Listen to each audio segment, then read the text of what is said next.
ঈদের ছুটি শেষে কাজে ফিরছে মানুষ। বিভিন্ন সড়ক মহাসড়কে পরিবহনের চাপ বাড়লেও যানজট হয়নি। ঘাটে ফেরি ও লঞ্চ পারাপারেও সমস্যা হয়নি। পরিস্থিতি স্বাভাবিক রাখতে কাজ করছে হাইওয়ে পুলিশ। সহকর্মীদের তথ্য ছবিতে প্রতিবেদন।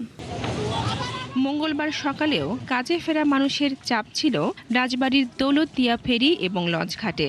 তবে কোনো যানজট হয়নি, ছিল না ভোগান্তি।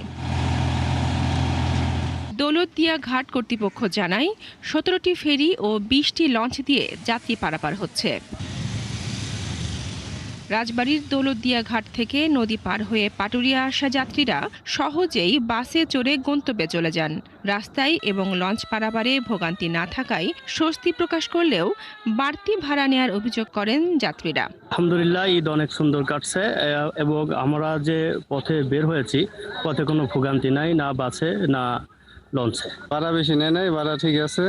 যে ওই ঈদের বাজার তো ওই 2-5টা রিক্সা দিক হয়ে যাবে আর কি। এবার কোনো ভোগান্তি আমরা পাই নাই, ইনশাল্লাহ ভালোভাবে দিচ্ছি এবং ভালোভাবে আসছে। একইভাবে ফিরতি যাত্রায় সিরাজগঞ্জের কড্ডার মোড়, সলকা ও হাটিকুমরুল মহাসড়কের ঢাকামুখী অংশে যানবাহনের চাপ থাকলেও ছিল না যানজট।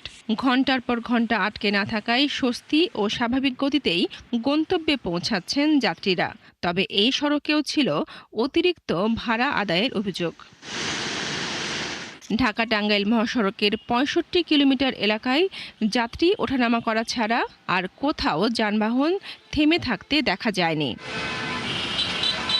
একইভাবে ঢাকা চট্টগ্রাম মহাসড়কের কুমিল্লা অংশেও যানবাহন বাড়লেও যানজট হয়নি।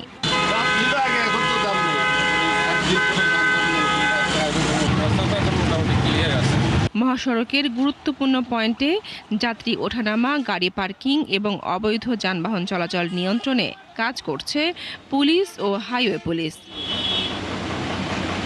বনশ্রী হালদার, ৭১।